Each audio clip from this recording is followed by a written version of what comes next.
This conference will now be recorded. Now, let's see how the OAuth 2.0 flow will work and how can we use that username and the password flow in order to access the resource from one organization to another organization. So let me take a scenario and let me go by step-by-step approach to access the resource available inside a Salesforce account from another Salesforce account by using OAuth 2.0 with the username and the password. So before going to that, let me explain the flow one more time so that you can understand, and then we can able to go with the implementation steps.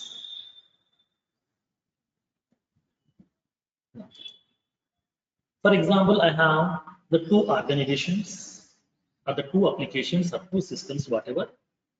One is a provider or the server. Second one is a consumer or the client. Always, server or the provider is going to be keep on providing the resources. Provider is keep on providing the resources to the various consumers or the clients. It's like as a centralized server. It's like as a repository where exactly so many resources are available from where the clients can access the required resources. If it requires one resource, they can access. If they require multiple resources, they can access. So in this case, when coming to the provider, I'm having a provider. This is my provider. Assume that this is one Salesforce account that we have, this Salesforce organization. In this organization, I'm having a resource. That means I have built a resource or a web service which is used to get the case records information based on the case record ID. By passing the case record ID, I would like to get the case records information, because if I'm passing a case number or a case ID, so based on that ID, I would like to get the case details. Like I would like to get the case status, priority, origin, or it may be the subject of the case and the reason, type information, and then description. All this information I would like to fetch. Okay, all this information I would like to fetch. So in this case here, how can we fetch? Just by passing the case record ID, I would like to get the whole information of the case. For that one, when coming to the provider, provider has given some information. Provider has given a web service. Okay? Provider has given some web service. In this web service, it is expecting the case record ID. Whenever I'm passing the case record ID, based on the case ID, whatever the case record is available, this is a case record information to provide. It will provide the case record information to you based on the case ID. So for that one, so we are implementing one resource, nothing but we're implementing one resource, nothing but a web service.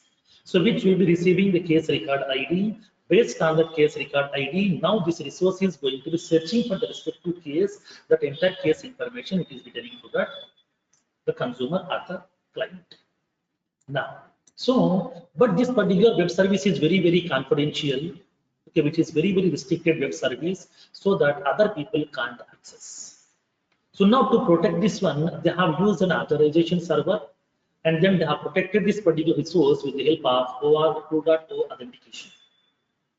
So OAuth 2.0 is nothing but an open authentication protocol, okay, which is providing some set of principles, some common standards, which has been agreed by all the organizations available in our IT industry. So which has been agreed by all the organizations available in our IT industry, so that here everybody can use this OAuth 2.0 to maintain the security or to prevent the unauthorized people's access. This OAuth is not only for Salesforce, but every application, for every technology, for Java also, backend also, mainframe also, anything we can use this OAuth. OAuth is a common open standard protocol. It's an open standard protocol which is providing some set of principles through which we can able to provide the access of our resources to the third party people. Our resources are not public resources. Our resources are not public resources.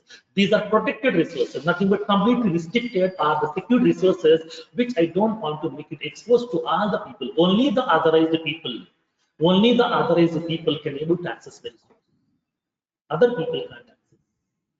So for that one, to protect these resources from the unauthorized people, we are going to protecting our resource with the help of introducing the authorization server, which can be accessible via the OAuth 2.0 protocol.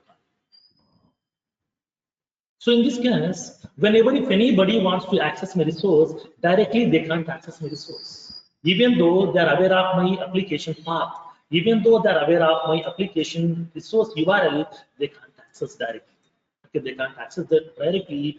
They have to do some authorization process. They have to come across some authorization process with the help of this authorization server. They should have a proper access token. Then only they can able to enter into my server. They can access the resource.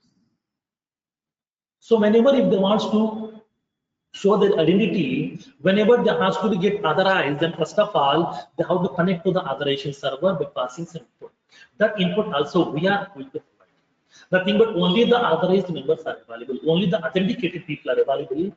Okay, who wants to access my resources? I am providing some input. So as a provider is going to providing some set of resources to the client, so that the client can able to utilize the resources. They can able to access our data.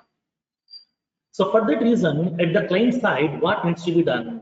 So now we need to have a connected app. We have to create a connected app. And then once the connected app has been getting created, now the connected app is going to be providing a client ID that is also called as consumer key, and it is generating a client secret or consumer secret. And then we should have the username and the password. Okay, based on this username and the password and the client ID and the client secret, the third-party system or the consumer can able to contact and they can access the resource. So for that reason, the client requires all these four input values. The client requires all these four input values. It requires the client ID and the client secret, username, and the password. These are four input values are required, okay, for that client, so that they can able to pass these values. Based on that, they will authorize, and then they will get an access token. Based on that access token, they can able to access the actual resource, which is available inside my site. So for that reason, so now here I am going to be creating a connected app, and through with the help of connected app, we are going to be generating the client ID, client secret, and then we would like to have our username and the password. And all this information I would like to pass to the consumer, so that the consumer can able to raise a request to the authorization server, and by passing these four values, based on these four values, they can send one request to the authorization server. Authorization server is having its own URL, okay, its own URL. To get the access token, we are using this particular URL. So in this case, authorization server will be available on this particular URL. So we have to make a request to this particular authorization server in the form of a post request by passing all these values. And based on that values, the authorization server is going to verify whether this client ID, client secret, username, and the password is correct or not. How it will verify? These details have been given by whom? The actual resource, nothing but server. So it will be connecting to the server. It will verify whatever the client ID, client secret, username, and the password is available, which have been sent by the client. Is it correct or not? It will validate this information. Once the data is valid, then only it is going to be generating one access token over here, and this access token it is going to passing to the client. Now, the client is going to be accessing the actual resource with the help of the access token. Now, whenever the server is receiving this request along with the access token, first of all, it will verify whether this particular access token is correct or not. Whatever the access token we have received, this access token is correct or not, the client server has to identify. For that one, what the server will do is, as soon as whenever the server is receiving the request, okay, along with the access token, server is going to be interacting with that authorization server. So this is the access token with which a person wants to access the resource. So please give me the confirmation whether this access token is a correct one or not. Is it active or not? Simply in one word, I can say this access token is nothing but your session ID. Okay, this is nothing but session ID. Simple concept. Okay, session ID. Whether this session ID is inactive or not. Now, authorization server is going to be giving the confirmation back. Now this access token is correct. This is in active status. So please, okay, please go ahead to provide the service to you. Then only the server is going to be providing the actual resource data to you so that we can able to access it. This is the actual process we are following when coming to that, the username, the password flow as part of OAuth 2.0 authentication. Now, so now let's see here in this case how can we implement this. What are the steps we need to perform? But now let me explain. Now, first of all, what we need two Salesforce accounts. Okay, I need two Salesforce accounts. Now, first of all, I need two Salesforce accounts as a step one. Let me explain the steps also here itself.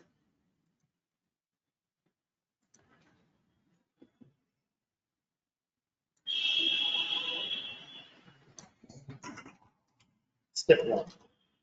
As a step one, we need two Salesforce accounts, two Salesforce.com organizations. Okay, two Salesforce.com organizations. Now, for example, let me take the two Salesforce accounts. Here I'm having so many Salesforce accounts are available. Let me take two Salesforce accounts. For example, training that batch 329 is one of the Salesforce account, which I would like to use as the source. So this is the source. Nothing but provider.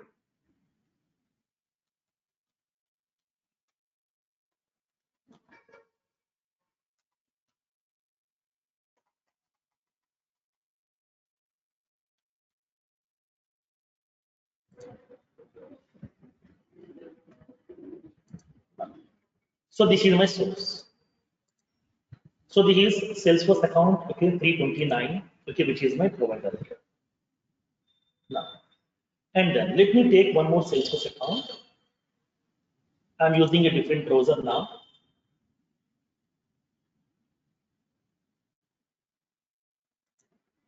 A Firefox browser. In order to log in into a different account,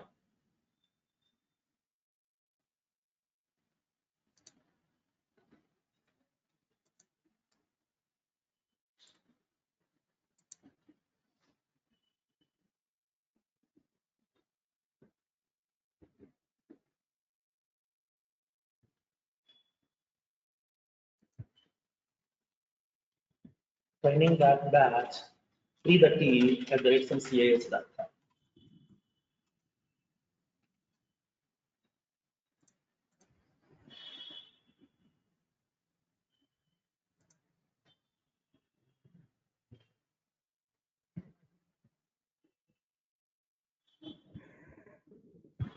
Let me provide the verification code.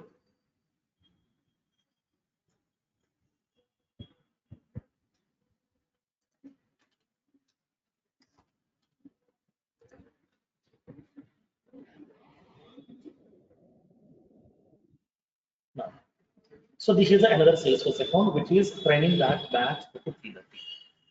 I'm having two organizations are available right now.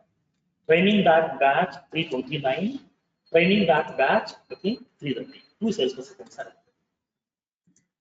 Now, so let me take this one. So let me give this complete steps inside your notepad so that you can be able to remember this.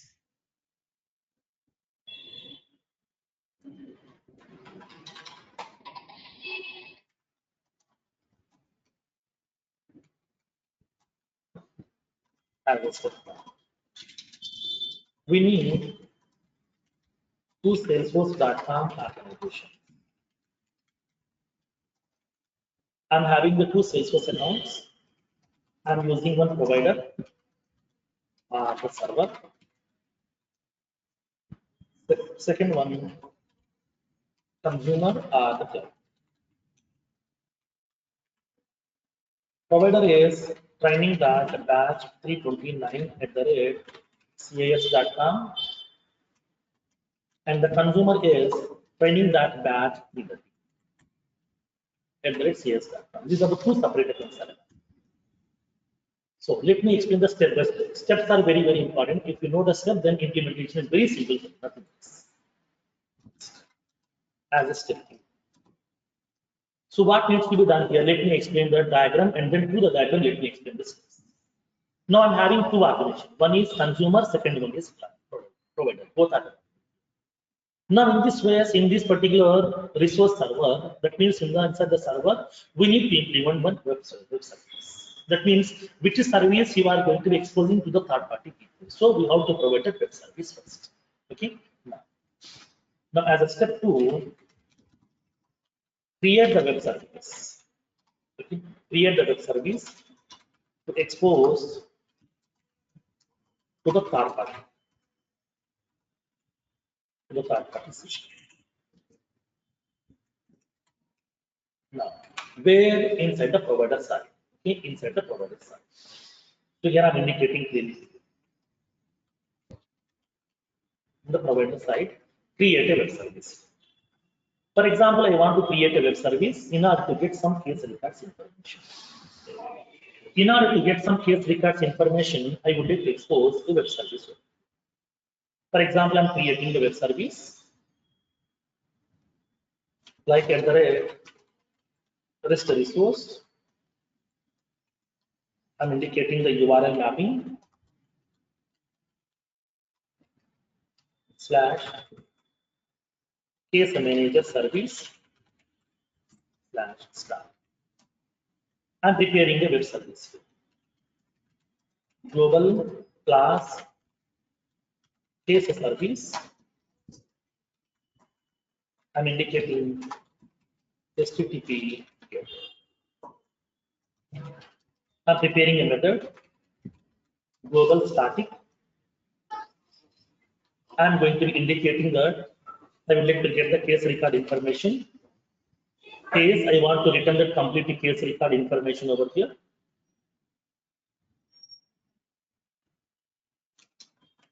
The case get case record by ID. Get case record by ID. So now, whatever the case record ID they have supplied, based on that case record ID, I would like to get that case record information. So whatever the case record ID that was supplied, based on the case record ID, I would like to get the case information from my case object. So for that one, I am going to be writing some piece of code in order to get the case record. To get the case record details, I am going to be preparing the business logic inside this to get the case record. Now you can able to write the code.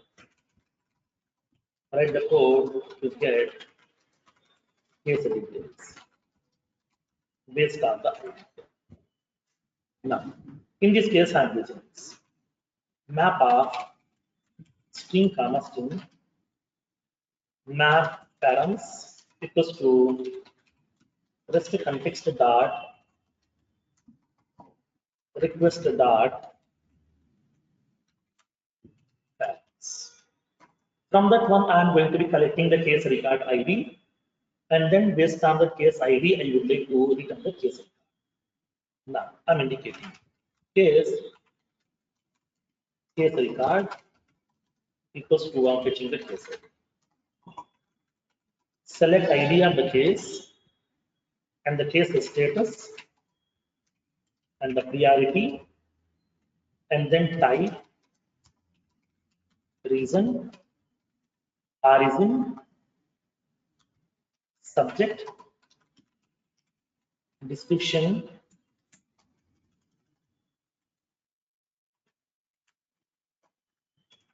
one case where IDN or ID equals to I would like to get map the params dot get of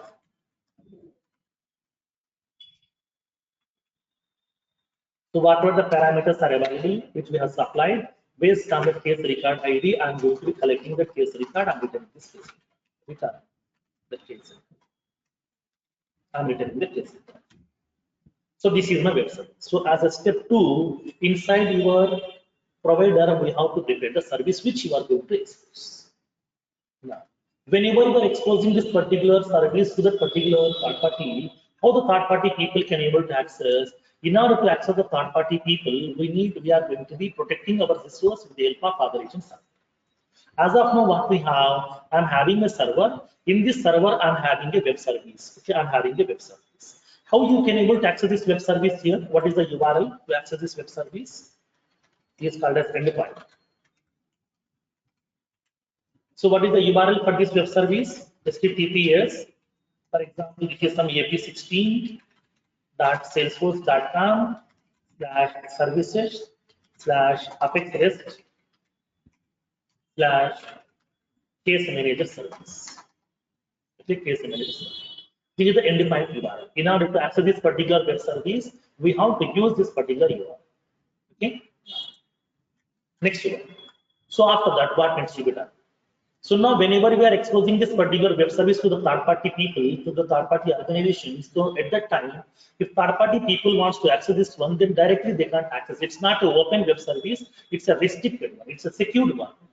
So for that reason, they have to undergo with some authentication and the authorization mechanism. For that reason here, so now they need to get some access token, okay, from my authorization server.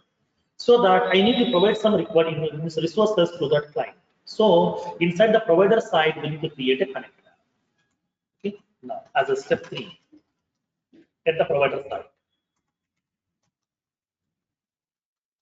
At the provider side, create a connector. Create a connector. So what is the navigation of creating the connected app? We have to go to that setup menu. Go to the building menu in the left panel. Create apps. Go to the connected apps section.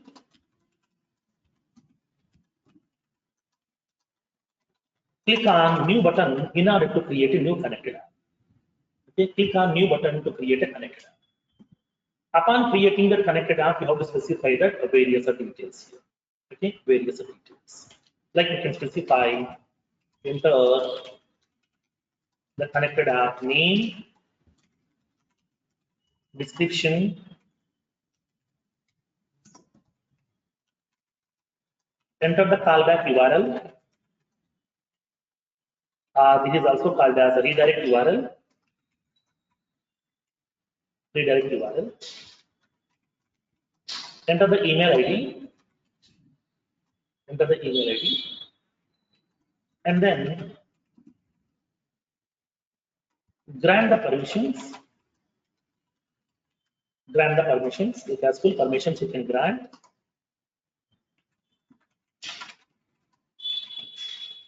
Select the full permissions.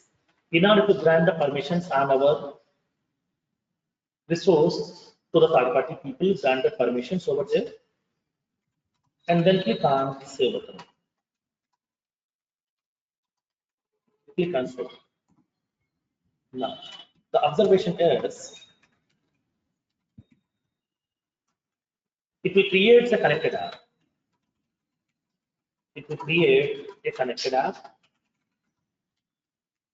and it will generate the below tokens. First one is generating a client ID. This is also called as consumer key. Second one is the client secret. This is also called as consumer secret. And then as a step 4. So now whenever I'm creating a connected app is going to be generating the client ID and the client secret. We have to copy that client ID and the client secret, and then we have to go to the provider side again. Go to the provider. Create a user record. Okay. Create a user record by granting the required permissions inside the profile. Now here we need to collect that user information. The observation is we need the user ID, that means username. Second one, password. Password. We need that username and the password. Username in the sense which is available in the email ID file. Email ID file. Now, as a step 5. So now here observe this one. These are all the resources we need to provide to that client. So inside the provider side, we are going to be creating the actual web service which you are going to expose, and then we are creating a connected app. Okay, and then we are going to be creating a user account. Now this whole information, nothing but this connected apps, client ID, client secret, username, and the password we need to pass to that client. Okay. Now the provider.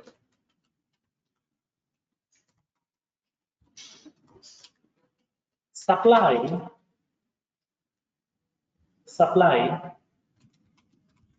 the required below resources to the consumer, the client.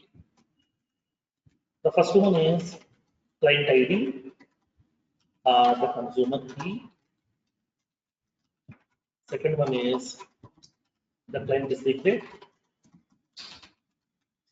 consumer secret, username, and the password. So whatever the 4 values we have generated, client ID, client secret, username, and the password, these are 4 information we need to pass to the consumer.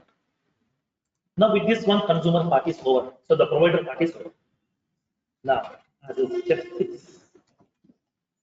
Okay, as a step 6. Now the consumer side. Now the consumer side. Consumer has to receive these values. The consumer has to receive these values. Based on these values, it has to get the access to it. Okay, it has to get the access to it.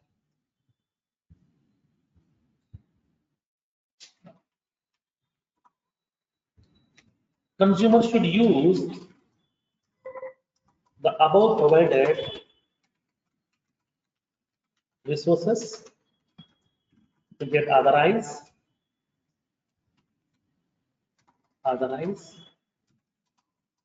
by the authorization server and get the access token. How can we get the access token? Okay, what is that access token? Okay, what is that authorization server URL? Now I'm giving this complete the documentation also inside this. Authorization server endpoint. Authorization server endpoint. So now let me provide that authorization server endpoint.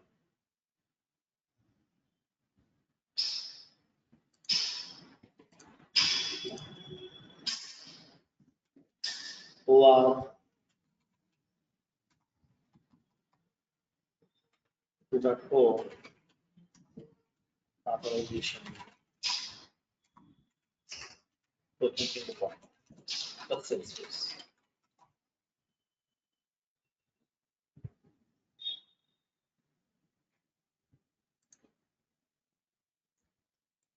So for the OAuth endpoints, now in order to get the access token, there is a separate endpoint is on.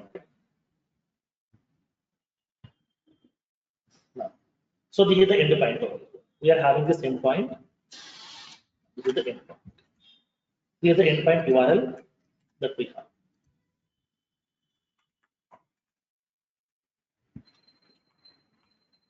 Here is the endpoint URL. Now, in this case, here what we should do? Consumer should provide the above provided resources to get the authorized by the authorization server and get access. How can we get? It has to make a request. Okay, it has to make a request. Now, as part of 6.1, make a HTTP request. HTTP request to authorization server to get the access token. How can we make this request right now? So here I'm giving the complete details to you. So what kind of request we need to make here? We have to send a post request to that. Okay, that I'm indicating the complete details. Endpoint URL. So this is the indefined URL that we have. And then we have to specify the method. Method will be of type what? Post. So what are the input parameters we need to supply? We need to supply. That means the method body or the set body here, the tag request body. What are the parameters we need to supply? Now let me explain. Here we will be having the complete information. When you go to this URLs here, you can able to find out the information. OAuthUserNamePassword, OAuthUserNamePassword username and the password first. We have to go through the documentation first. Here they are going to be clearly indicating each and every step by step. So here, request for an access token. Here, whenever we are going to passing the request for the access token, so we have to pass this value. Grant type equals to password. Now request about it will be including like okay, grant type equals to password, and then we have to specify the client ID. Client ID equals to your client ID, whatever the client ID that you are receiving. Okay, from the provider. And then third parameter is client secret. Client secret. What are the client secret that you are receiving? And then after that, username. Username equals to, you can able to pass that username which are received from that server. Password. You can able to specify the password. So this is the request body here. Request another type is post request. We have to make a post request. Clearly, they are indicating that such as following post. We have to post this whole information to the particular authorization server. Now, authorization server is going to be validating this whole data by connecting. Authorization server is collecting this whole information. Based on that, it will connect to the respective provider. It will verify whether this client ID, client secret, username, password is valid or not. If it is valid, then it is going to generating an access code. It will generate an access code. Observation. Observation. It will validate the input values and will generate an access code. It will generate an access code. Now, 6.2. Get the response from the authorization server. Get the response from the authorization server and parse the response by using JSON parser class.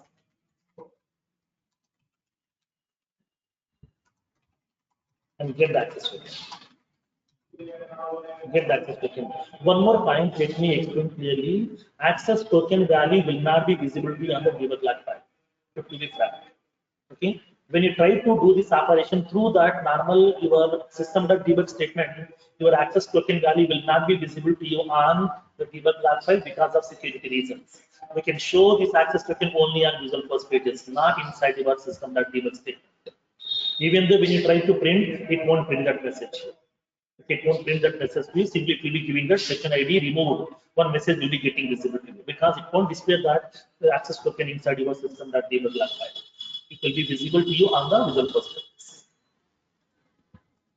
Now, so that when coming to the provide consumer has to make a request to that authorization server by passing all these parameters as the input, and then it is going to be collecting the response. So now in that response, you will be having that access token will be available, and then get that access token and then pass that access token. Nothing but pass that JSON, the content, and then we can able to get the response. In that one will be having access token will be available. Now with that access token, we have to make a request to that system. Nothing but to access that actual resource. Here we use the actual resource. Now as a seventh step. Step 7. Here is the consumer. Now, once the access token has been received, then make a HTTP call or HTTP request to access the actual resource from the server are provided.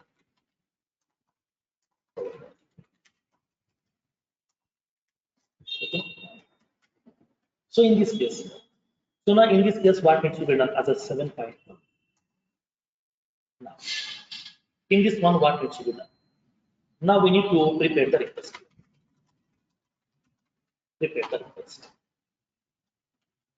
To invoke the actual resource. Now here I'm indicating endpoint URL. So what is the endpoint URL over here for my resource? This is the endpoint URL. This is the resource which I would like to access. So now my resource endpoint URL is this is the URL.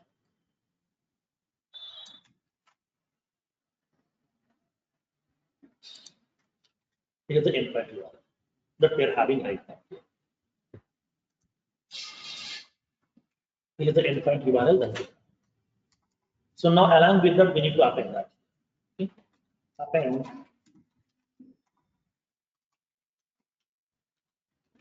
Append the required input parameters.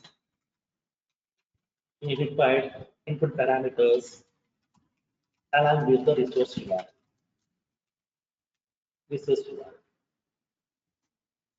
And whenever we are adding this one, then make a HTTP call. HTTP request to invoke the actual resource. But whenever we are going to be indicating this one, we have to specify that. Okay, we have to pass the information. So now this is the actual resource which I would like to invoke. Whenever we are going to be invoking this resource, okay, whenever we are going to be invoking this resource here, what this resource will do, this resource is going to be providing the actual case record information. That means we are getting this. So what is this method type over here? This method is of type what? Get method. This is a get method. So the method type is get method. So we have to specify. The method is get. Okay, get. And align with that. So now we have to specify the authorization. For that one, we have to specify set a header. So here we have to specify the key. Key is what? Authorization. And then the value is we have to specify the OAuth. Okay. OAuth plus your access token. Whatever the access token that you are receiving, this access token we have to specify. And then make a request. Now, whenever you are making the request here, you will be getting the response. Observation. Now,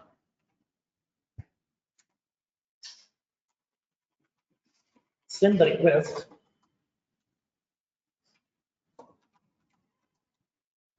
to the resource server to accept.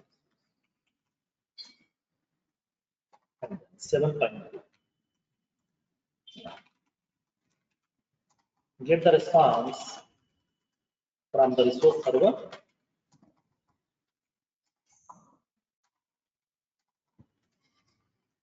That means provided.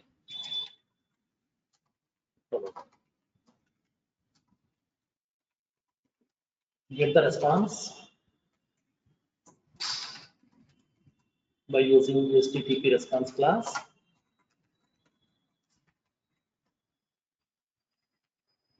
And parse the content.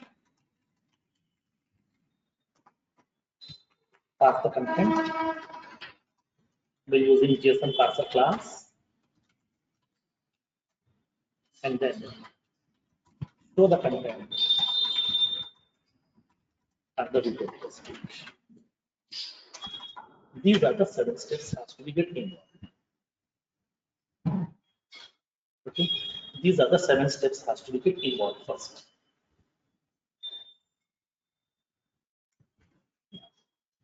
Is a step-by-step approach, okay, which we need to follow in order to, okay, implement the OAuth 2.0 username and the password. And then one more thing here, whenever we are going to be connecting to a third-party system, then the third-party system URL we have to add inside our remote section. It's a common step. It's a common step. So inside your consumer, we have to add the provider's URL inside your remote set settings. That is a mandatory principle. Inside the consumer.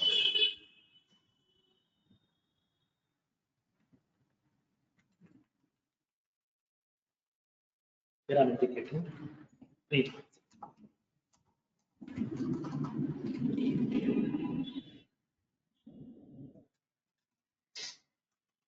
Add the provider's URL inside the remote site settings.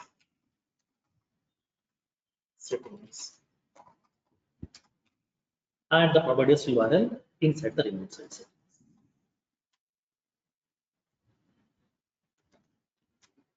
So now in this case, these are the various steps are getting involved. Now let's see how can we implement each and every step. First of all, we need two organizations, and then first of all go to the provider side, create a web service, and then test it by using the workbench, and then create a connected app which will generate the client ID, client secret, and then have one user account here. Okay, have a user account, and then provide all these four inputs to the client. The client will use all these four input values. Based on that, it will make a request to the authorization server, and it will get the access token. Based on the access token, it is going to be invoking the actual resource. It will get the response back, and it is going to be parsing the data to represent the data inside that application variable. Now, so these are the steps are involved whenever we are going to be implementing the OAuth 2.0 username and the password. Now, so let me go with the practical steps one. Let me go with that step by step. Step one. So we need that two Salesforce organizations. So I'm having two Salesforce accounts available with me right now. This is one Salesforce account, which is the account 329. Let me verify users. This is a Salesforce account 329, training that batch 329. Okay. Now, here I would like to have inside that this is the provider. Okay, this is the provider. So what needs to be done as a step two inside the provider? I need to create a web service to expose, okay, to be exposed to the third-party system. I need to create a case manager service. I think already we have some web services available here. Already we have created. So let me go to that web service.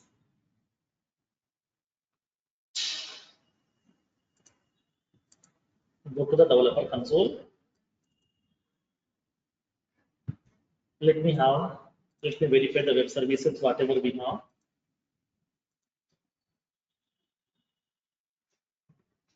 Classes.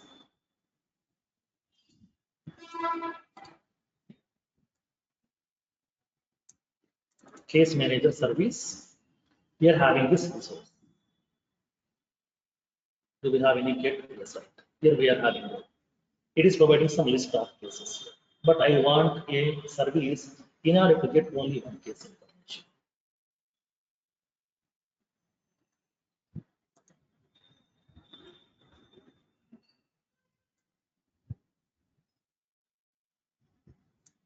Contact with our service.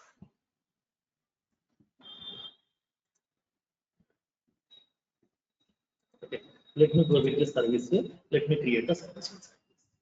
I am going to be returning the case record information.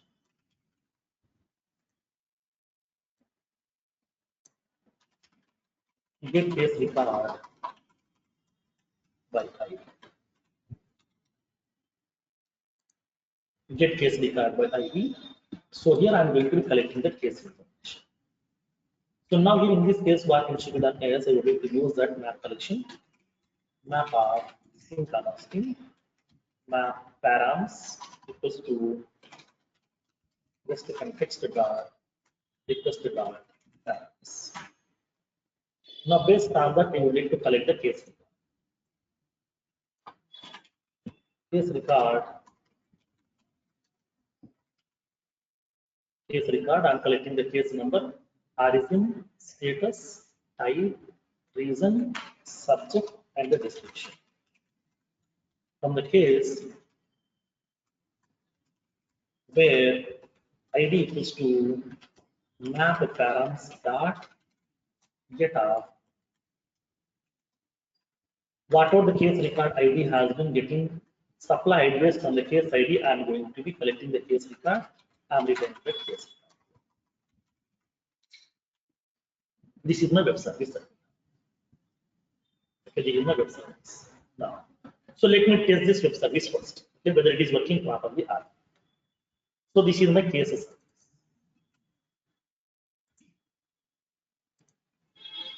For the testing purpose, I am going to the workbench.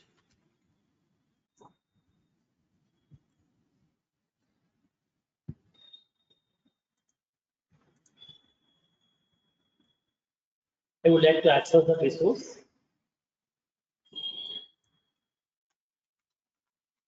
Apex test, case service. I'm indicating AD equals to, I want to pass the case record. Let me take any one of the case record ID over here.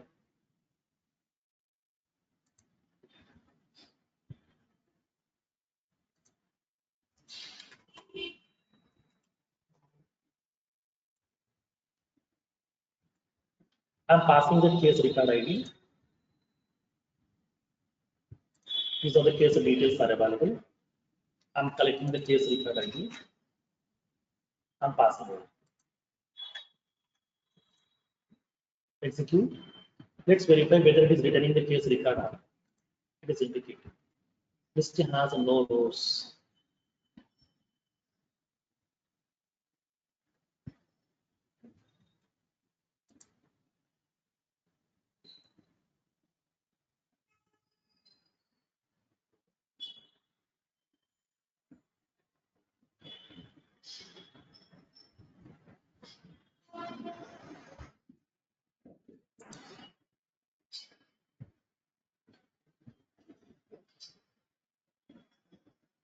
List has no rows to assign. Let me verify.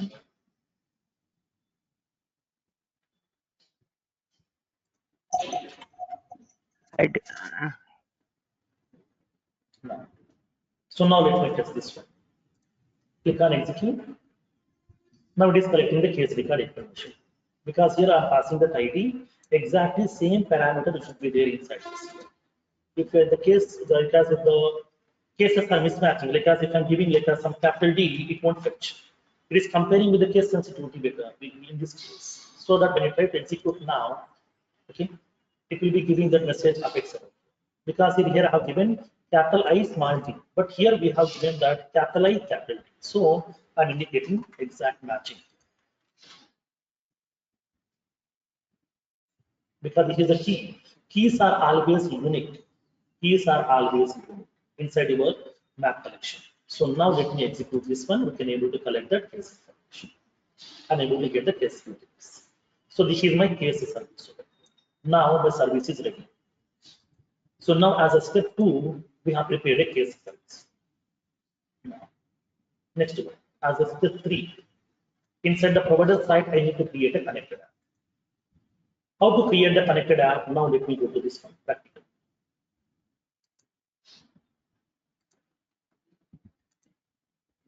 So this is my case service here. Let me paste inside.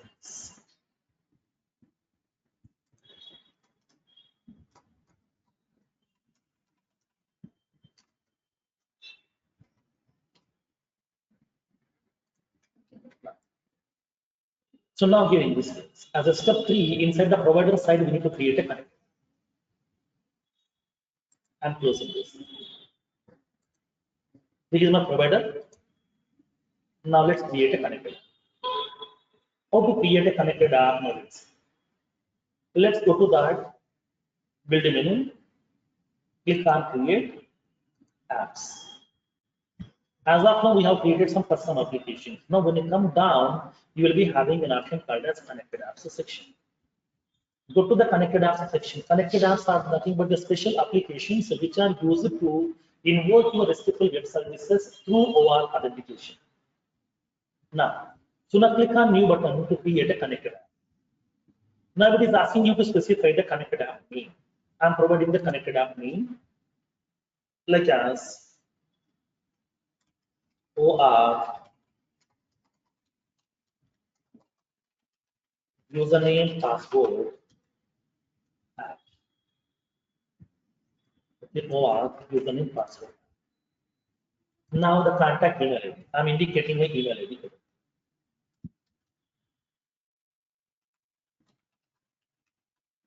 I'm indicating my email. So these are all are optional. These are all are optional. Next. So now I'm indicating enable OAuth settings. To select the check box, enable OAuth settings. Now it is asking you to specify the callback URL. It is asking you to specify the callback URL. So now here I'm indicating the callback URL, HTTPS. I'm indicating ap16.salesforce.com/apex REST response page. REST response page. You can give any of that URL, nothing but you can specify that any of the result first page name. It may be page name is not available, just you can give that one. In future, we can create if it requires. Basically, this callback URL we are not going to be using as part of the username and password. When you go to the web server authentication, it will be required. Now, so now here I'm indicating that callback URL and then grant the permission. Nothing but selected OAuth authentication scope. What is the permission you would like to grant? I am granting that full access. Select that full access permission. Now, click on save. Click on save. So now it is going to be creating a connected app. Click on continue. Now it will generate a client ID and then client secret. That means consumer key and the consumer secret. So this is the consumer key which has been generated by the connected app. This is the consumer key. And this is the client consumer secret. Consumer secret will not be visible directly, just to click on that, click to reveal. So it is indicating that the consumer secret. We are having that client ID and the client secret, which is also called as consumer key and the consumer secret. Now, so let me go with that, the client.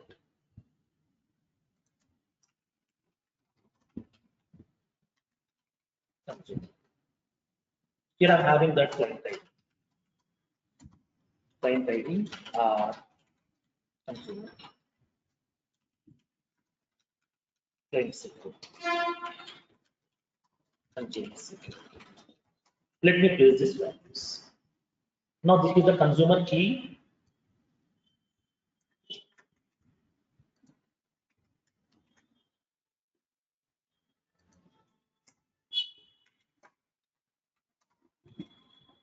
This is the consumer secret.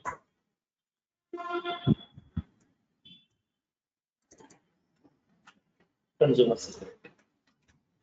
We are having the client ID and then client secret. That means consumer key and the consumer secret. Next, I want two more parameters: username and the password. We need the username and the password of any one of these users. So now, in this case, I'm giving the administrator account's username password. We get the user. Okay, we get the user. And we get the username. I'm giving the password. This is the password. Username and the password. Here I am providing this.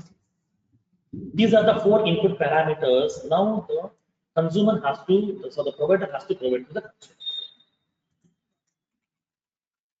Provider to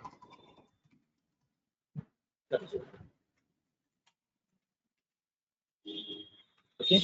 Client ID, client is secret, username, and the password. Now here let me explain one more small point. Whenever you are trying to be connecting to this consumer provider through this username and the password, then it will be asking for you to provide the valid password. So here, even though if I'm giving the valid password, it won't allow. Why? Because it requires that the security token also. If you don't want to use the security token, just with the help of username and the password, if you want to connect to that the provider, then we have to enable the universal IP address in this profile cell. But this particular user profile level, enable the universal IP address.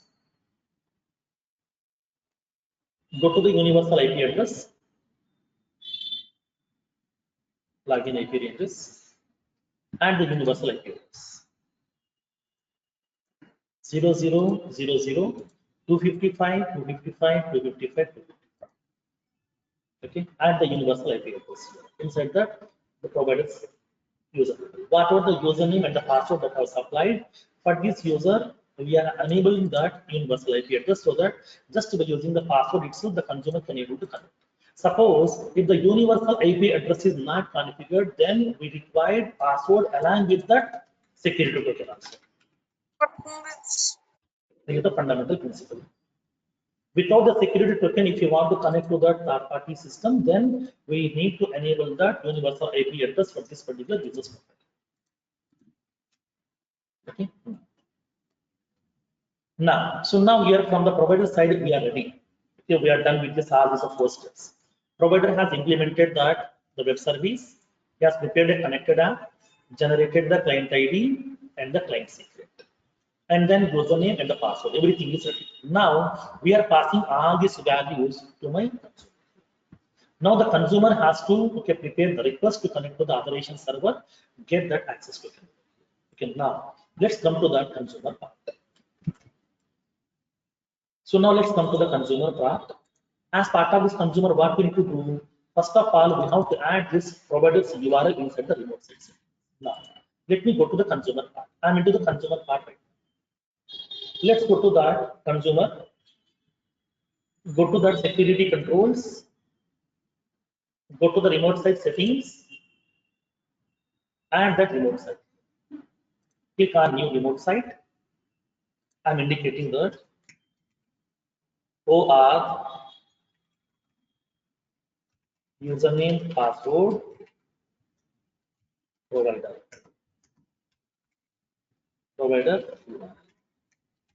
I'm pasting this. Now click on save. Now it is adding this URL. So from here we can able to connect to that provider also. Now, first one. Then come to that step.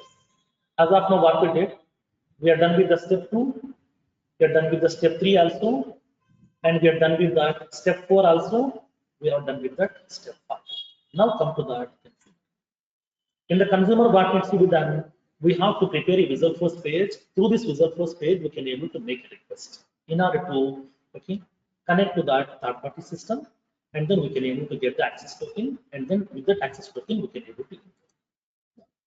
For this one, I would like to have this user interface like this.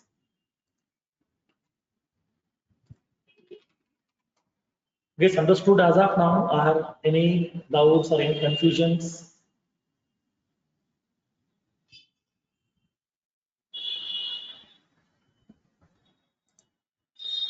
Understood the steps? Nobody's responding. Yes, sir. Yes, sir. Okay. Clear the steps as Yes, of now? yes, sir. Okay. Yes, sir. Yes, sir.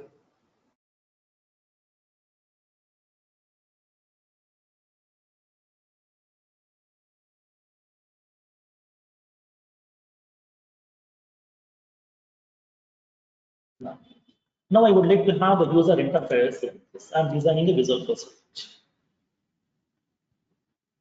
I would like to have the Visual Force page like this.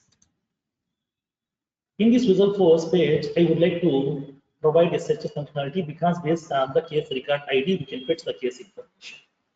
So I would like to have a search functionality. Enter the case record ID.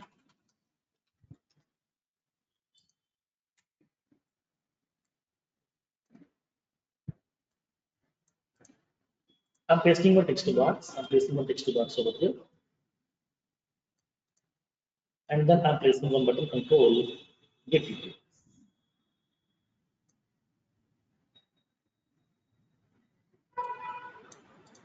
I'm pressing one button.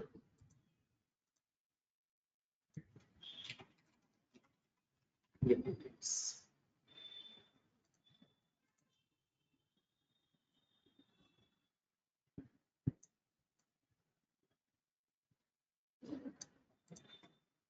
So I would like to have this, the such a functionality.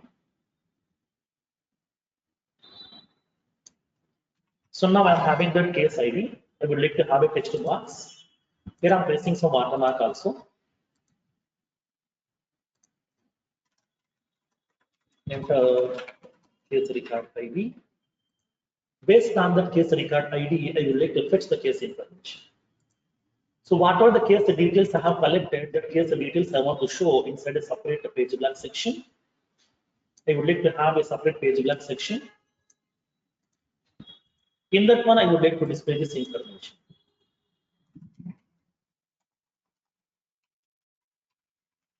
Here's the details for, I would like to show the case number here. In this place, I want to show the case number. That means the case ID. Now, here I want to show the information.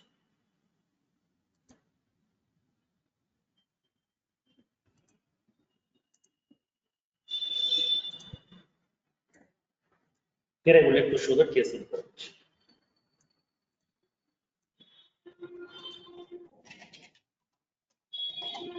The case ID.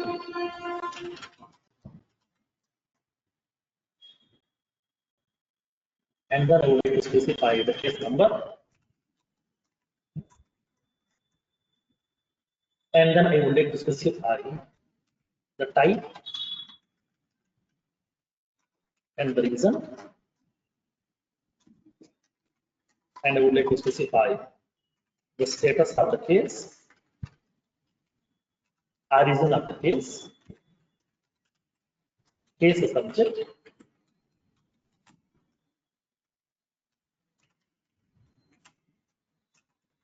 and the case description. Okay, case description. So these are the information I would like to provide. This is my requirement. I would like to design the user interface. So now, after entering some case record ID, when I click on this get details button, it has to collect that information. It has to invoke this. As soon as once you click on this get details button, now immediately it has to invoke the request. It has to collect the case details. Those case details it has to provide to me inside this particular page blank section. This is my requirement as part of this implementation. Now, so let me go with the implementation part. I'm going to this the consumer. Consumer is going to be having the user interface. So let me go with that consumer part. I'm going to the developer console.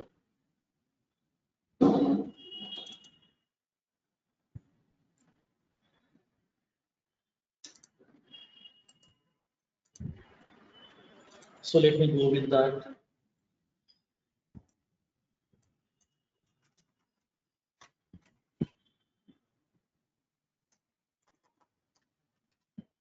So here's the details page.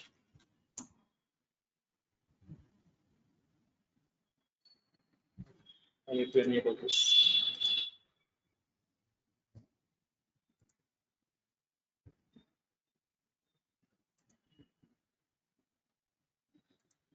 You know, development mode I'm enabling right now because here is a separate account. Development mode is not yet enabled, so that I'm enabling the development mode.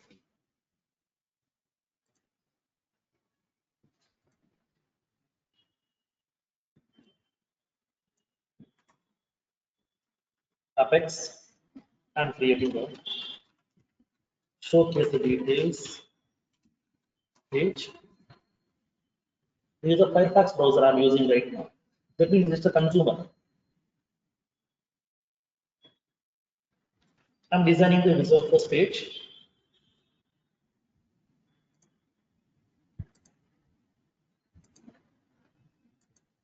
I'm designing the visual first page.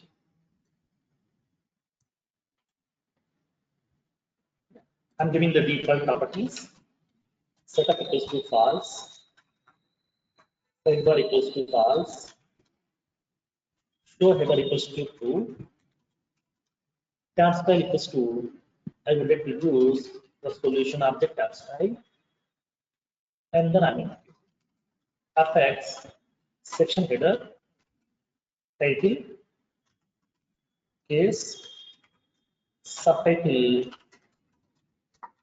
case details. I'm using the form tag. I'm using the page block.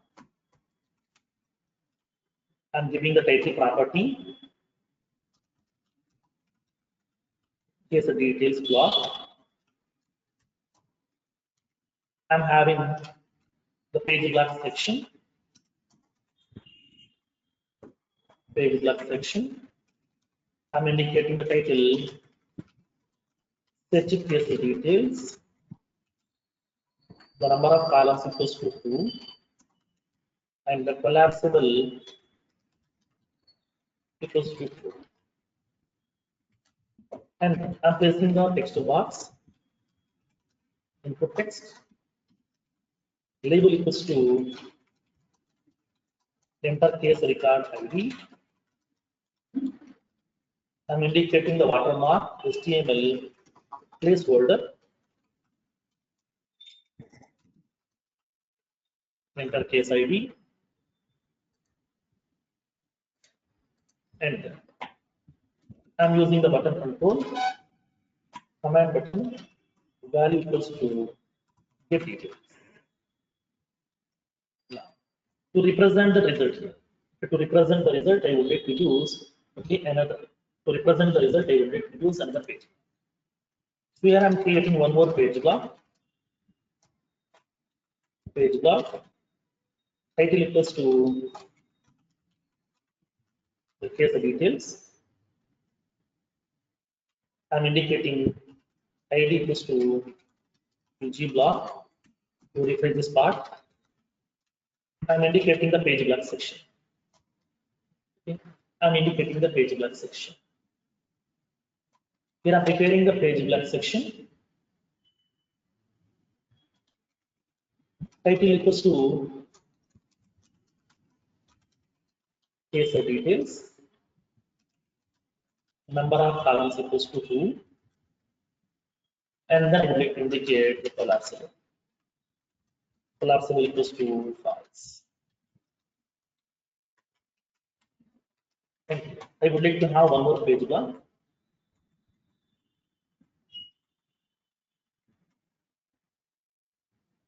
Case description. Number of columns equals to 1. And the collapsible equals to false. I'm adding two sections. Here I would like to place apex output label. Here I'm indicating the case ID. Apex output label case number.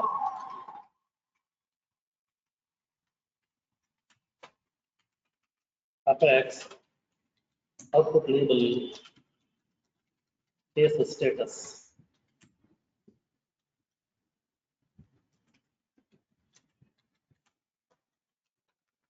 Apex output label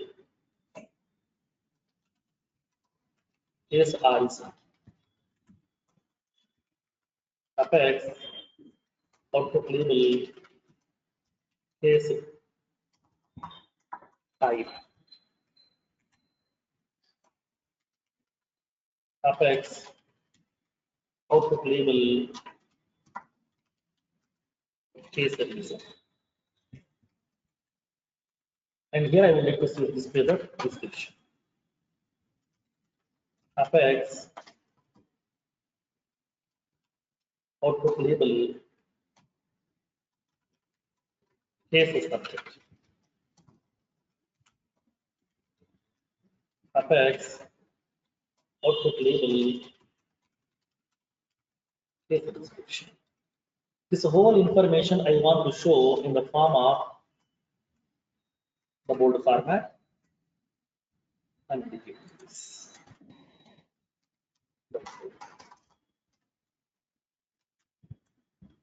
Let's see. So we are having this information. So I'm having a user interface where I'm going to providing the case ID inside this. After entering the case ID, when you click on this case details button, it has to connect to the third-party web service. It has to get the case details, and the case record information has to show. Now, case ID should be in this place, case number in this place, case status, case origin, case type, and the case region. And then here I want to show the case subject and the case description. Now, let me give just some different the tab style for this. Instead of using this, I would like to go with that, the separate object tab style, position object tab style. I'm having the position object tab style inside this place. So now this is my consumer user interface is alive. Now we are ready with the user interface. Now we need to implement the business logic behind this. Upon click on this get details, I need to invoke the business logic. I need to collect that access token. Based on the access token, I need to implement it. Now let's see what we can do. First of all, we have to authorize from the third-party server. So now whatever the inputs are required, we know this input values. Based on this input, first of all, we have to make a request to that authorization server. Once the authorization server has been getting authorized, okay, once it has received that access token. Now let me go with this step first. Let me go with that authorization process first. That means this is the step 6. So let's make a request to that authorization server by making a request to the sender point and then collect the access token and then pass the access token. And then we go with the 7th step. Then how can we access the actual resource? Now, let me go with the step 6 first. That means, first of all, I want to make a request to the authorization server based on this authorization server's URL by passing the required input parameters such as granted type, client ID, client secret, username, and the password, and then get the response. And then pass the response, and then get the access token value from it. Let me go with the practical part. So I'm going to this, I'm preparing the controller class.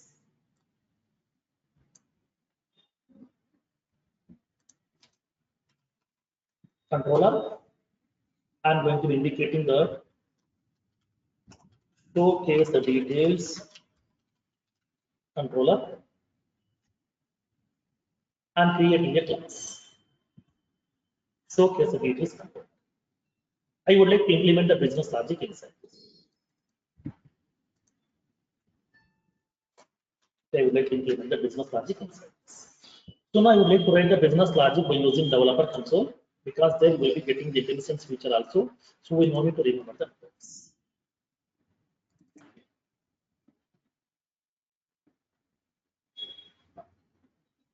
Before that, inside this. So I'm going to be defining a variable inside this because whatever the case ID that I have entered, we need the case ID fixed. For that one here, I'm going to be using this variable. Public string case record. I'm indicating getting. So now inside this case record ID variable, I would like to store the ID of the case record which I have. So I would like to map this variable. I would like to map this variable with my text box. You know these concepts, all these things you are aware of. So here I'm mapping this value equals to, we can specify. This is the case record ID. That means whatever the value we have entered inside my text box, please store this variable value inside my variable case record. And from there we can able to invoke that action equals to, I would like to write that. So I'm preparing this information. I'm preparing it. Public get case ID. Okay. I would like to prepare a public void get case ID. Here I'm copying this one. I'm placing this one. And once it is done, I would like to refresh this page here. So that I'm using the re-render equals to page. I want to refresh this. So up to this part is ready. Now I need to write the code in order to get the access token. In order to get the access token, I would like to write some piece of code. Let me go to the developer console. Let me open this code. Go to the classes, showcase the details controller. I am going to be writing this business logic inside this. So here, first of all, in order to connect to that service, okay, we have to use that endpoint URL. Okay. So whatever the endpoint URLs are required, all these endpoint URLs we are having right now. I'm having the endpoint URL is also available with me, and then I'm having the client ID, client secret, username, password. All this information, if you want to hardcode, then you can hardcode, no problem. If you want to store inside that a database table, then you can store, no problem. Or if you want to store inside the custom labels, then you can store, no problem. Wherever you want, you can store. For example, let me create some custom labels. So I'm going to my Salesforce instance. Here I'm preparing the custom.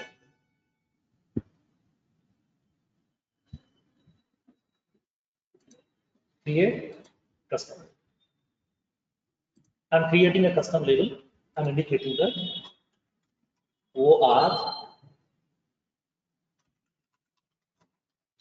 access token in the file.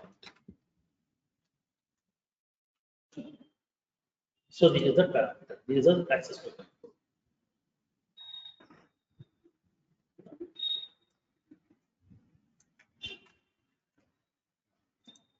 I'm placing this.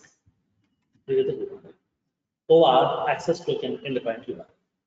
Save this. Here is the custom label we have created.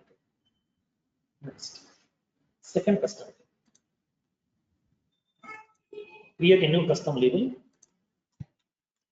OR client secret.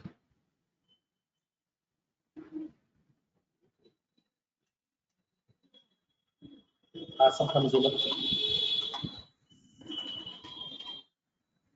other client ID simply OR client ID. What is the client ID that we have received? So this is the client ID. I'm pasting inside. Next, one more custom label. OR client secret. I'm copying this client secret. See. Now, I want one.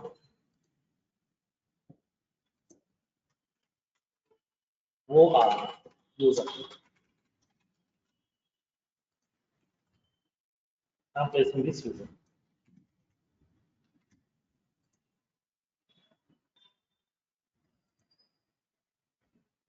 I'm preparing this one. OR password.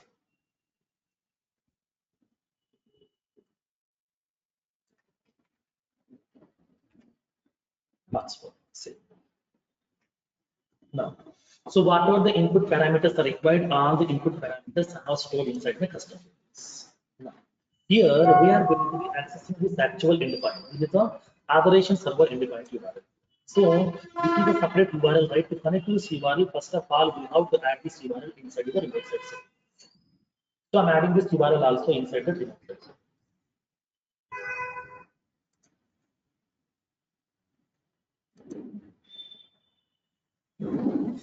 Already have we added our remote site. OAuth authorization server endpoint. OAuth authorization server endpoint. Nonsense, because we are going to be connecting to this particular server. So we have prepared the custom labels right now. So all the custom labels are available with me. So now I need to prepare the endpoint. Prepare the endpoint. Go to your code. Now prepare the endpoint. String. Now I am going to be collecting the endpoint URL over here. So I want to prepare that endpoint URL. For this one, I'm using this HTTP class HTTP object equals to new HTTP. HTTP request equals to new HTTP request. HTTP response equals to new HTTP response.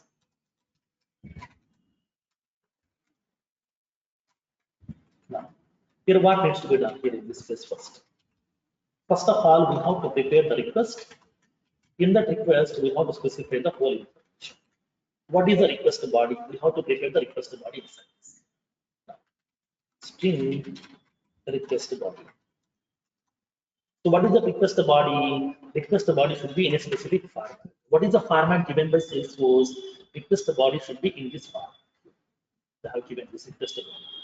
Granted type equals to password. So they have given clearly indication. So we have to follow in the same format. This is the format. Request body here. Granted type equals to password. Here I am indicating. Granted type equals to password. And after that, what we have client ID. Client ID equals to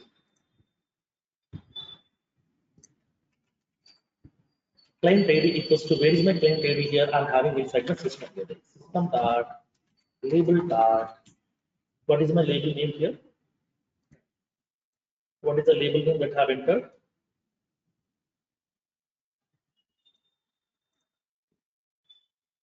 But the client ID is the label. OAuth client ID plus ampersand. What is the next key? The next one is what? The client secret.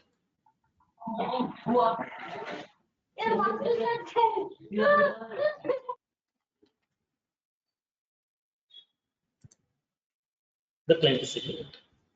Where is my client secret? Client secret is available inside my custom. It is my custom. And then after that, what will this apply? And username. Username equals to that username is available inside my custom. System dot label dot here also system dot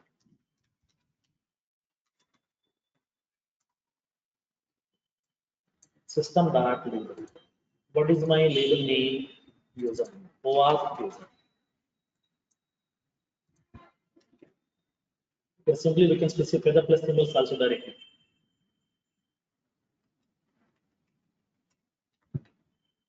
Here is the client ID.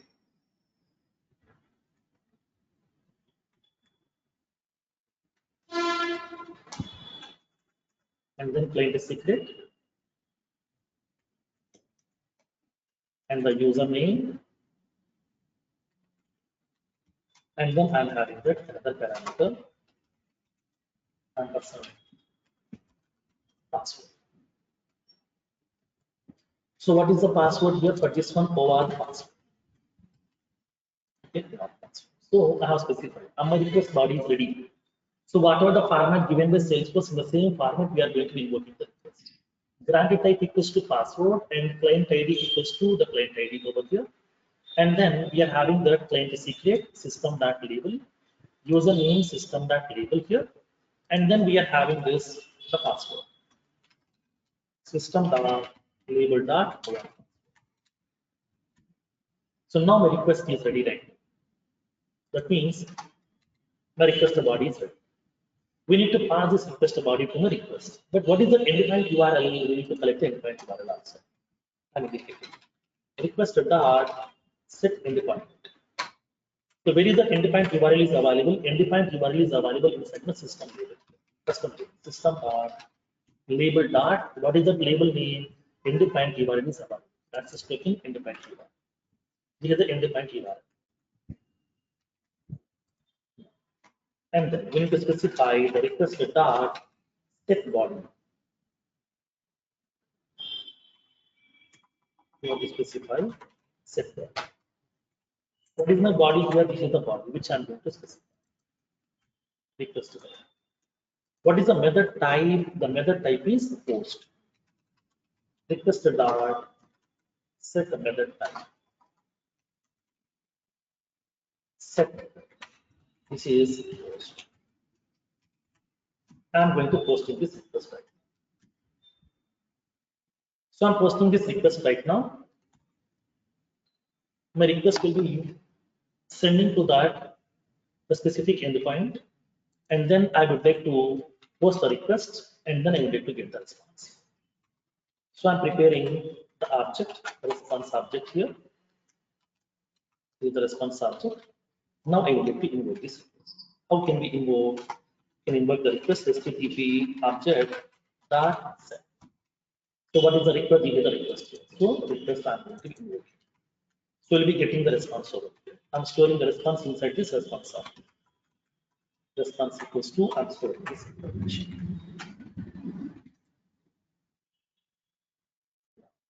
So once the response is available, whatever the response body is available, I want to show on my result. So that I will let you know whether the response is working properly or not. My request is working properly or not, I want to string response. I want to response is coming back up. I will let you know. Response string equals to response dot get. I would like to collect that response over here. That response is information I want to represent on my result first page so that I can see whether I'm able to get that response on. So this is what the request we are initiating. Nothing but this is only for the first request. We are making a request to that authorization server, and then by passing the client type, client ID, client secret, username, and the password. We are making a request to the authorization server. We are getting the response. So now response is coming back or not, I would like to verify. So whatever the response body we are receiving, now I am going to be representing the response body on my result first page. So for that reason, I want to display. Here in my visual first page, I want to show that information.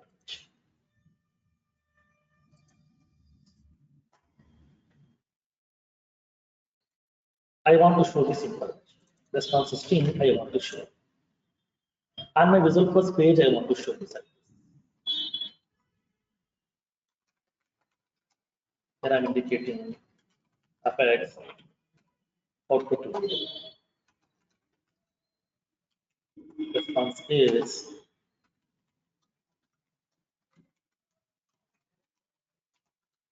I'm indicating response string. I would like to get the responses. Whatever the response that I'm receiving, I would like to show the response on my result first page. Because whatever the access token is available, access token will not be able to represent on your debug log file. It will be throwing the exception message. So let me go with this one first. First of all, let me click on this get details button. Once you click on the get details button, it is going to be calling this method, which is going to be collecting. Okay, which is going to be collecting. It is making a request to that the other operation server URL, which will be collecting the response file. Nothing but I would like to know whether that we are able to get the actual access token. Now click on get details button.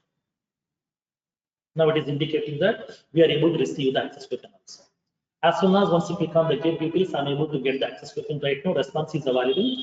This is the access token parameter values available. So here this is the access token that we are receiving.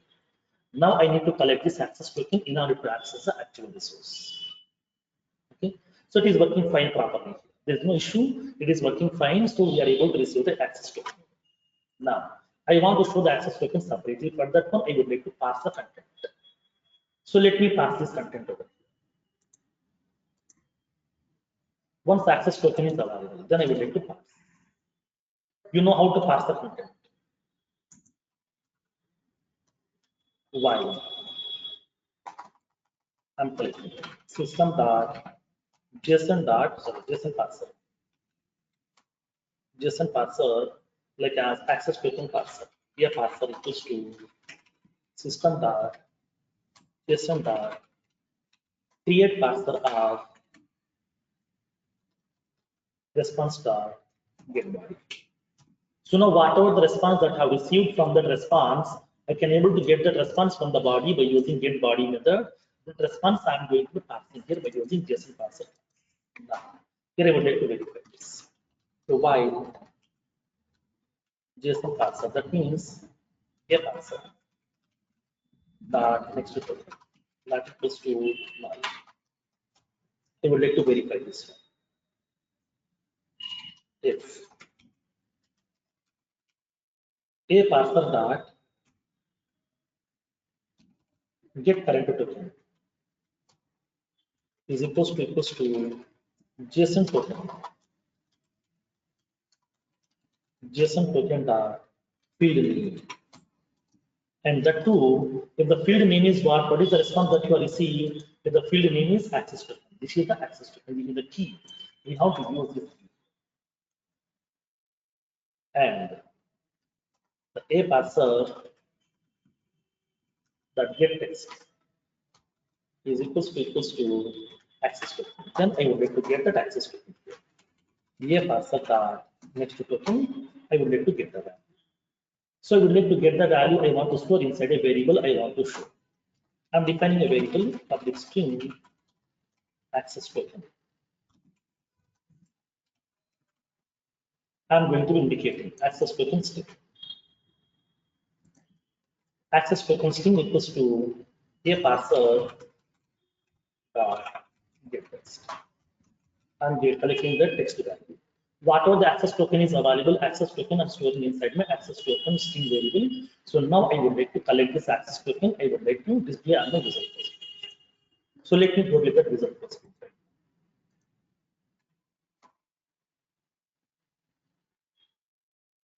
I'm loading this page so that the complete code will be available to me here.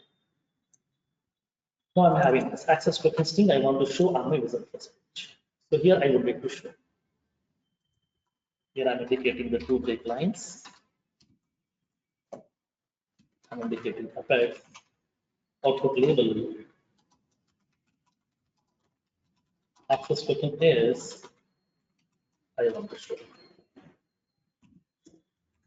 Access token string. Here I'm indicating the two break lines. That means I'm going to parsing this content. I'm parsing the content. I'm representing access token separately. Let me click on get details. I'm getting this value. Now this is the actual response we have received, but this complete response I don't have because it is having so many other values also. It is having that instance URL also to which instance you are connecting right now, and then ID. This is having the HTTPS, and then we have the login.salesforce.com. This is the URL here, and then this is the organization. This is the user who is going to be initiating this actual request. Token type is bearer token. Issued at that is a ID has been given by Salesforce. Here is the signature. And now here I want only the access token part. This is the access token part I want here. So that here I'm going to parsing this entire JSON string and then I'm going to be collecting the access token. With this access token, we can able to make a request. So as of now, we are done with the first step. This part we are done. Just we have authorized right now. Here now we need to make a request to that actual resource. Clear up to this part? We have to prepare a request. Okay, by specifying the request body, specify that request body in the same format which has been given by the Salesforce documentation. Make a request to that authorization server, and then specify the request body in the form of a post, and then invoke the request by using http.send, get the response, and then pass the response, and then we can show another result page. Up to this part, 50% is over. Now, let me complete that remaining 50% right now. So once the response is available, then I need to make a request to the third-party system. Nothing but to get the actual web service resource. Let's see how can we do this.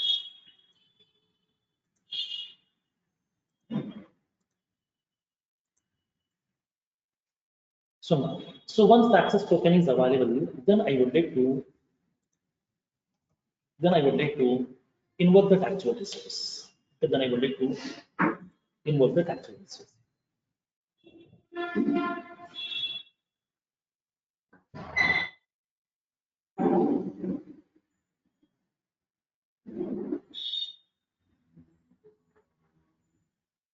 Now, I would like to make an actual resource right now. Then how can we invoke that actual resource? Now let's see practically.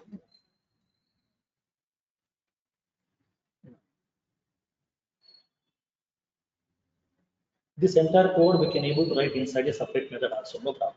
Here also we can write. This is the code. I mean, code to invoke the authorization server.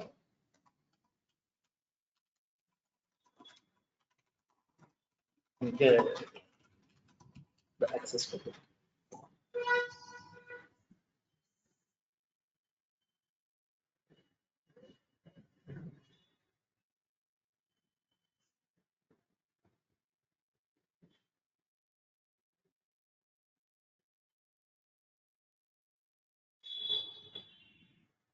Now, the next one. Now the second step.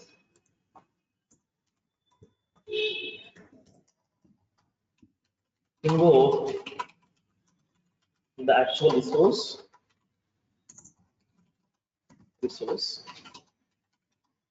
by using access token. Now this access token variable I would like to store inside my local variable. So here I am defining one local variable in access token. In this access token I would like to place this same information. Access token equals to a parser dot request. In my local variable also I am going to be replacing. Now we need to make the request. Then to whom we need to make the request now? I need to make the request to the third party URL. What is the third party URL here? So this is the third party system. What is the URL of the third party system now? Now let's see. Go with that URL web service. What exactly the web service that we have prepared? We have prepared a web service that is called as case manager service. This is the case service here. Okay, we need to invoke this. Now here I am preparing the code in order to invoke the actual resource. I am indicating string case service and the point to URL.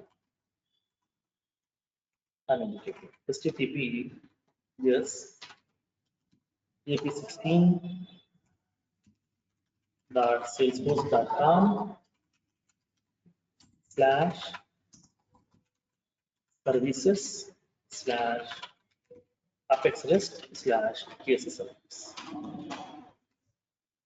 And then we have to specify ID equals to. Okay. So here what we need to do, we need to collect that case record. So whatever the case record ID is available, I would like to collect the case record ID. The case record ID I want to place inside this. Now here I am going to verify this information. If the case record ID not equals to null and case record ID not equals to empty and access token value, the access token value not equals to. If the access token is available, then only I will get to make a request. At that time, case ID value should not be null, case ID value should not be empty, and access token value should not be null. Then only I would like to make a request here. I am going to be adding this case record ID in this place. ID equals to, I am adding that case record. This is my endpoint URL. Case of service endpoint URL we have prepared right now. RS here up to this part we can able to place inside your custom label also, no problem. We can able to specify. Now, after that, we are having the access token, we are having this endpoint URL, both is available. Now, let's straight forward, we can able to make a request to that the third party service right now. How to invoke that? Now let me explain. So now here in this case, make a request. Again, HTTP class. HTTP, okay, HTTP. I would like to specify HTTP is a case HTTP, for example. Case HTTP equals to new HTTP. And then here I'm preparing the HTTP request. HTTP request equals to now case request new HTTP request. Whenever we are going to making a request, we have to pass a parameters. Now specify the endpoint URL. Now we have to specify the endpoint URL. Now, case request dot set endpoint. So what is the endpoint URL? This is the case service endpoint URL. Now, and then after that, I would like to specify the case request dot set method. What is the method here? This method is a get method. It is a get method. And then case request set header. This is the most important part here. Here I am going to be indicating that I am going to be authorizing that particular service. So that authorization, I'm indicating that OAuth plus access token. So where is my access token variable? This is the access token parameter. To access token here, I would like to authorize this one. This is my access token parameter is available. This is the OAuth, and then just we can give you a space, and then we can specify that OAuth authorization in front of that. And so after this,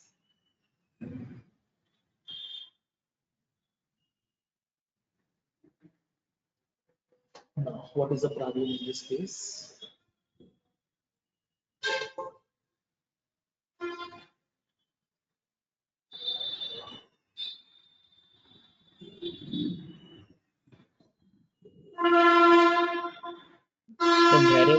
The variable is inside the if condition. No, this is within the condition only, right?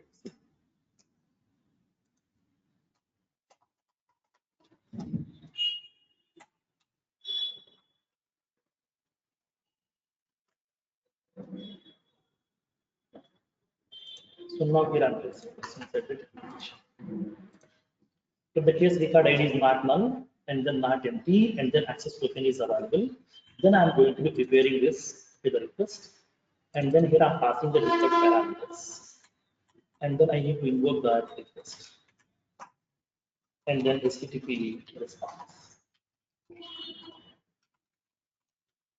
Case response equals to new HTTP response. Now invoke the request terminal. Case HTTP dot send. I would like to send the request here. What is the request? Case request, which will be returning the response to you. Case response. Case response. I'm going to be collecting this response information. Once the response information is getting available,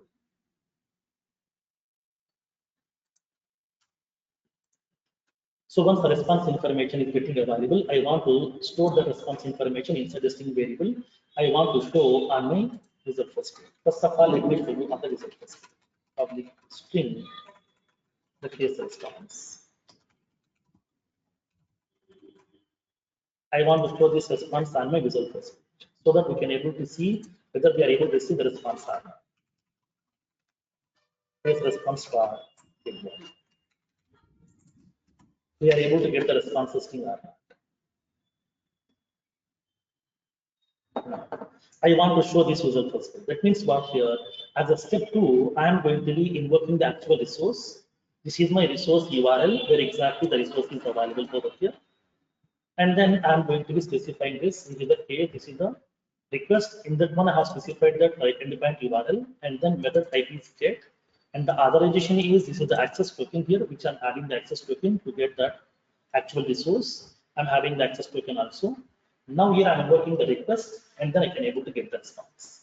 Whenever I'm getting the response, that response I'm storing inside a variable. I want to store this information inside my variable. This variable I want to show on my result first. Let me go to this page. Let me reload this page so that we will get that code back to my URL format.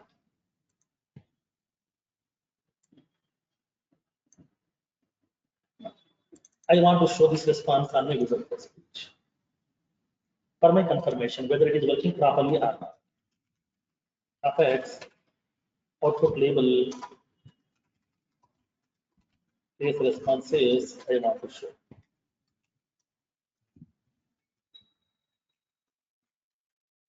Case response. I'm giving the two data. whenever we are doing the implementation, better to display that information on our result first page. If that is working properly or not. Based on that, we can able to pass. So let me pass one case record ID. I'm collecting one case record ID here. This is the actual server. Resource server. Resource server. I'm collecting one case record ID over here. The power generation below is stated level. I'm copying this.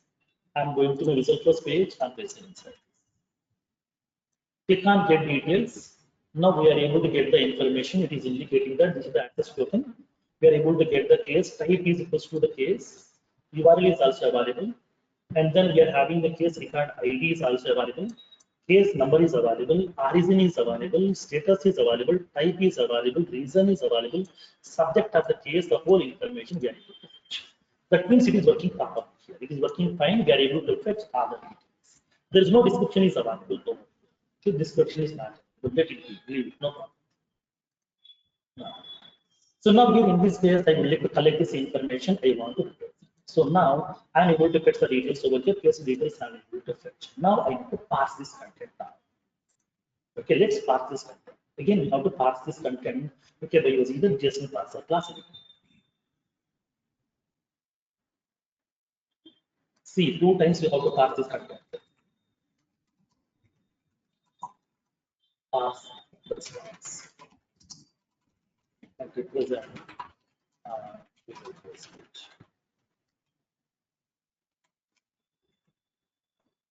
So in this case, system dot JSON parser case parser equals to system dot JSON dot create parser. I'm indicating the case response system. This is the case response. I'm collecting the case response and also passing this one. I would like to verify why case parser dot next that equals to null. Then I'm going to be indicating that I want to collect this each and every information from that. So what parameters are available over here? I'm getting that ID parameter here. This is the ID parameter. Based on this keys only, we have to write the parsing code and then case number based on this. Now we'd like to verify if C parser dot get text equals to I'm indicating ID. I want to store this value. C parser dot next token, and then I would like to get that. To store all these values, I would like to define that variables inside my result percentage. Here's the details. I'm indicating public string. I'm indicating case record ID is already available with me, so that I would like to indicate the complete case ID. Case ID. Get it.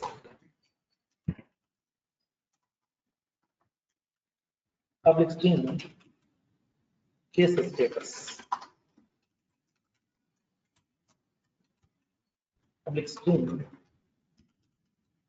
case number. Public string case type.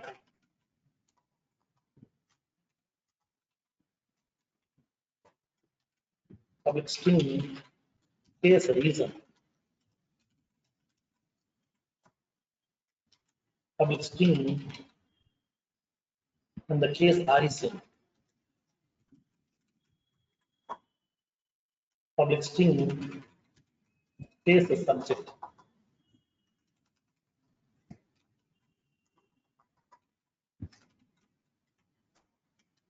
Public string case description. These are the parameters. These are the variables I want to represent on a result. So I would like to collect this information. I want to pass the data, I want to store the service. The case ID equals to the parser.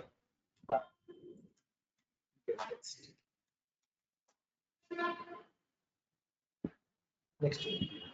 I would like to get this one. After if. What is the next parameter that we have? Case number.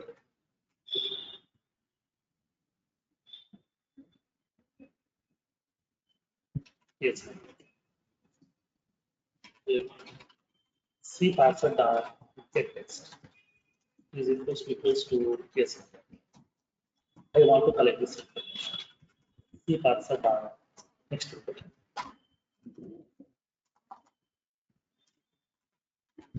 Case number equals to C parser dot get text. Next. I would like to pass this remaining content also. So what is the next parameter that we have? REC. If it is equals to REC. I want to store this value inside my case REC. Next.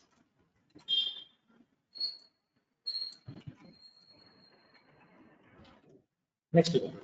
What is this one status? If it is status, I would like to store.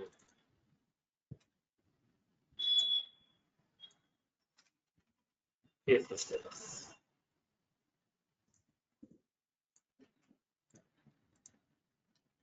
And then, what is the next one? Type.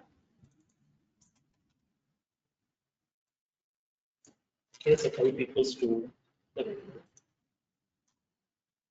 And next one. Reason.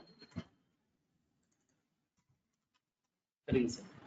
I'm storing this one inside the case city. And then subject. Subject. Here's a subject. Description. And the here's a description. Here's a description. I'm collecting that information. I'm passing. Hello, sir. Yes. Sir, can we use switch on statement instead of it? Sorry. Can we use switch on statement? We can use the switch statement also, but in this case, what will happen will be executing only one block. You can't get all the information, but I want all the information, right? Yeah, okay. That's right. If I'm using the switch statement, only one block will be executed. But here I want all the blocks, all this information I want. That's right. We're writing separate instructions. Okay. So once the data is available, now I want to represent this whole information on my result first page. So then how can we represent now? Let's load this page now. I want to represent it. So in these places, I would like to store that information. Let's display this information. Case ID. In this place, I want to show that. Case ID.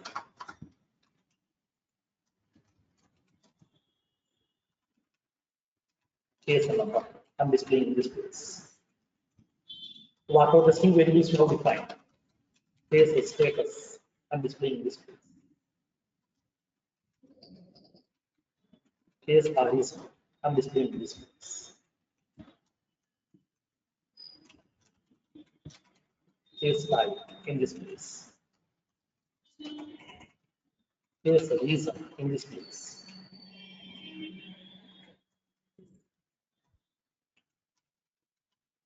Case subject in this place.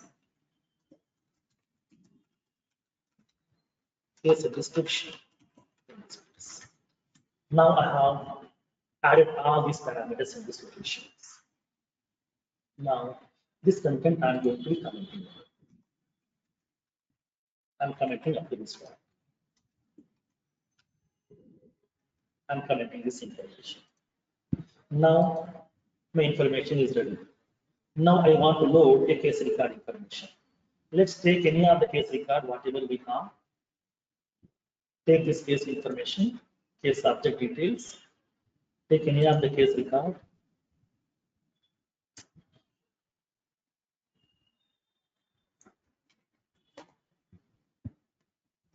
It is having some case information. It is a case record ID. I'm copying this. I'm pasting this ID inside my user interface. Now click on get details. It is calculating this information. Now the case ID is represented, case number, status value, origin, type, reason, and then case subject. Now, for example, I'm passing one more case information by collecting that another case record.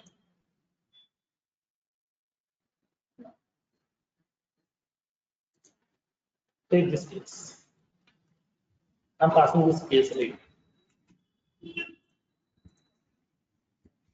Use the case ID. Click on get details. Now we are able to get this information. Repeated motor breakdown while shutting off the same information. Suppose if you want to test with another case, then you can test. Now I'm using this the case 1016. Now maintenance guidelines. So this is the case. Let me test this one. Enter the case number, get details. Now we can get that maintenance guidelines for generator. Like that, it depends upon your requirement. We can able to make a request and then we can able to get the response back also by using OAuth authentication. Okay. So this is the process we have to follow for that OAuth. So we have to make a request to that authorization server first, get the access token. Based on the access token, we have to get the actual resource. This is the process we have to follow for the OAuth authentication. This is the process of integrations that we have to use. Okay. And so we'll give you one small example on that SOAP integration, which is in tomorrow. And with that, tomorrow we'll be having some project sessions also. We'll be having the session tomorrow at the 11 o'clock. 11 to 1:30 we'll be having the session.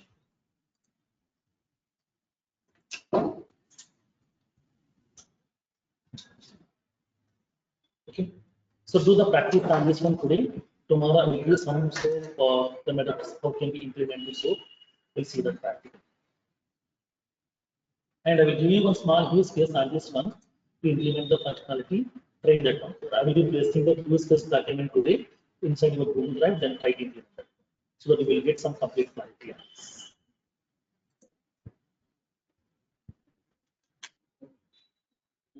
Okay.